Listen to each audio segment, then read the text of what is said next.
నిన్న జరిగిన తునిలో ఎంత ఈ మైనర్ కేసు ఎంత ఎంత వైరల్ అవుతుంది, ఎంత మంది సమాజానికి ఒక వేకప్ కాల్ లాంటిదంటే ఫ్రెండ్స్, నేను చెప్పినట్టుగా యాక్చువల్గా మీరు తమ్నెల్లో చూసుకుంటే అసలు ప్రిడేటర్ మైండ్ సెట్, ఈ మైండ్ సెట్ ఉన్న వాళ్ళ గురించి తెలుసుకోవాలి. అసలు ఈ ఇన్సిడెంట్ ఏమైంది అని చెప్పి నేను క్రిస్టల్ క్లియర్గా చెప్తాను. అండ్ ఇక్కడ నేను ఎవరి ఫోటోలో అమ్మాయి ఫోటో అసలు ఎక్కడ వేస్తలేదు అండ్ వెయ్యను కూడా. అండ్ ఇంకా డైరెక్ట్గా చెప్పాలంటే ఫస్ట్ ఈ నారాయణ రావు గురించి తెలుసుకోవాలి. ఈ నారాయణ రావు అనేట ఆయన కొంచెం ఏజ్డ్ 60+ అయినా. సో ఆయన ఒక అమ్మాయికి, ఒక చిన్న మైనర్ అమ్మాయికి, బాలికకి 13 ఇయర్స్ ఓల్డ్ ఉన్న అమ్మాయికి మాయమాటలు చెప్పి గురుకుల హాస్టల్ నుండి అండ్ తీసుకొని వెళ్ళి, ఆమెకు హెల్త్ బాగాలేదని చెప్పి తీసుకొని వెళ్ళి హాస్పిటల్లో చూపించుకొని వస్తా అని పర్మిషన్ తీసుకొని వెళ్ళిండు అనమాట. అండ్ ఫ్రెండ్స్, కొంచెం మీరైతే లైక్ చేసి ఈ వీడియోని చూడండి, ఎందుకంటే నాకు సపోర్ట్ కావాలి మీ దగ్గరికి వెళ్ళి, ఎందుకంటే ఇట్లాంటి వీడియోస్ నేను ఎవ్రీడే నేను తీసుకొని వస్తాను. సో ఇంకోటి ఏంటిదంటే ఆ ముసలాయన ఎవరైతే ఉన్నారో నారాయణరావు, ఆయన స్కూల్లో వర్కరో లేకపోతే ఏదో అనేది చాలా మటుకు తెలియట్లేదు. కానీ ఆయన ఏం చేసిండంటే అమ్మాయికి మాయమాటలు ఎన్ని రోజుల నుండి చెప్తున్నాడో తెలియదు. అక్కడ స్కూల్ వాళ్ళందరినీ పిచ్చోళ్ళని చేసి మరి తీసుకొని వెళ్ళి అక్కడ దగ్గరలో ఉన్న ఒక పొలాలలోకి తీసుకొని వెళ్ళండి.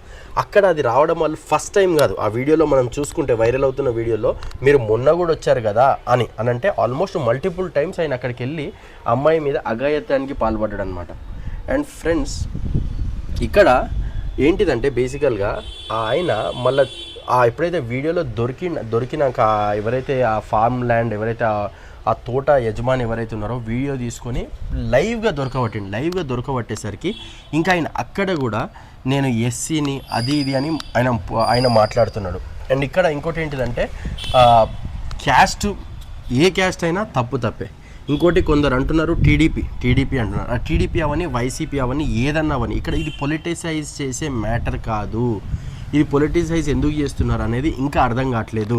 అండ్ ఇప్పుడు ఆయన దొరికినాక ఎవరైతే వాళ్ళ పేరెంట్స్కి ఎప్పుడైతే ఆ వీడియో బయటికి వెళ్ళిందో, ఫేస్బుక్లో పెడితే బయటికి వెళ్ళిందో, పోలీస్ వాళ్ళు అరెస్ట్ చేసిన తర్వాత వాళ్ళ పేరెంట్స్ వచ్చేసి దేహశుద్ధి చేసిన తర్వాత ఇప్పుడు నిన్న ఏమైంది అని అంటే బేసికల్గా ఆయనని మన కోర్టులో హాజరుపరచడానికి వెళ్తుంటే కొమ్మాటి చెరువు దగ్గర నాకు టాయిలెట్ వస్తుంది అని చెప్పి ఆపిపిచ్చి అందులో దుంకేసిండు. నిన్న నైట్ ఆ శవం దొరకకపోతే ఈరోజు మార్నింగ్ అయితే ఆ శవం చచ్చిపోయింది. ఆయన చచ్చిపోయింది తెలిసిపోయింది, అందరికీ తెలిసిపోయింది. అండ్ కొందరు అంటున్నారు పాజిటివ్గా రియాక్ట్ అవుతున్నారు, కొందరు అంటున్నారు నెగిటివ్గా రియాక్ట్ అవుతున్నారు. అండ్ ఇక్కడ మనం మాట్లాడుకోవాల్సింది ప్రిడేటర్ మైండ్ సెట్. ఎందుకంటే ఇది ఒక ప్రతి తల్లిదండ్రులకి తెలియాల్సిన విషయము.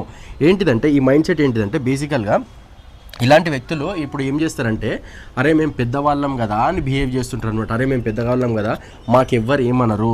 ఇంకోటి ఏంటిది, వాళ్ళకి ఏం నమ్మకం అని అంటే ఒకరితో ఉన్నా కానీ, ఒక చిన్నపిల్లతో ఉన్నా, ఒక 20 ఇయర్స్తో ఉన్నా ఎవరైనా చూసే వాళ్ళు ఏమనుకుంటారు, తాతగారు అట్లా అనుకుంటారు. కాబట్టి వాళ్ళు అట్లా ఎవరు పట్టుకోలేరని ఇంకో నమ్మకం ఉంటుంది.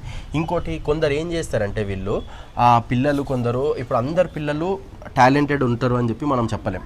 చాలామంది అమాయకమైన అమ్మాయిలు ఉంటారు. సో ఇట్లాంటి వాటిని వాళ్ళు క్యాచ్ చేసుకొని ఏం చేస్తుంటారంటే ఇలాంటి చాక్లెట్ల ఆశ చూపియో, లేకపోతే బట్టలు ఏదో పైసలు ఆశ చూపియో, వాళ్ళకి తెలియదు కదా, అమాయకత్వాన్ని ఆశ చూపి ఇట్లాంటివి చేస్తుంటారు అనమాట. అప్పుడు ఏమవుతుందంటే వాళ్ళు కూడా ఒకసారి ఏమన్నా అనుకోకుండా తప్పు దారిలో కనుక వెళ్తే ఇంకా దాన్ని పట్టుకొని వాళ్ళు తిప్పుతూ ఉంటారు అనమాట. ఇటు పేరెంట్స్కి చెప్పలేక, ఇటు ఎవరికి చెప్పుకోలేక పిల్లలు ఇబ్బంది పడుతుంటారు అనమాట.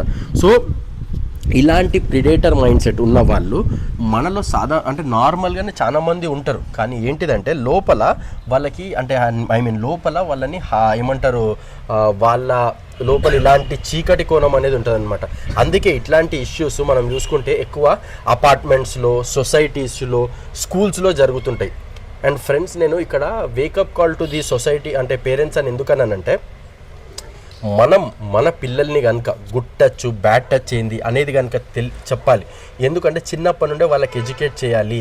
ఎవరు ఒకవేళ ఇక్కడ టచ్ చేసినా ఏమైనా చేసినా మాకు చెప్పండి అని చెప్పి ఓపెన్గా మాట్లాడితేనే వాళ్ళు కూడా ఏమైనా చెప్పుకోగలుగుతారు ఇలాంటి పనులు ఏమన్నా అవుతూ ఉంటే. అండ్ ఫ్రెండ్స్, ఒకవేళ మీకు కనుక నా వీడియో నచ్చినట్టయితే కొంచెం లైక్ చేయండి, సబ్స్క్రైబ్ చేయండి. ఇట్లాంటి వీడియోస్ మేము ముందుకి ఎవ్రీడే తీసుకొని వస్తాను. And thank you friends for watching my channel.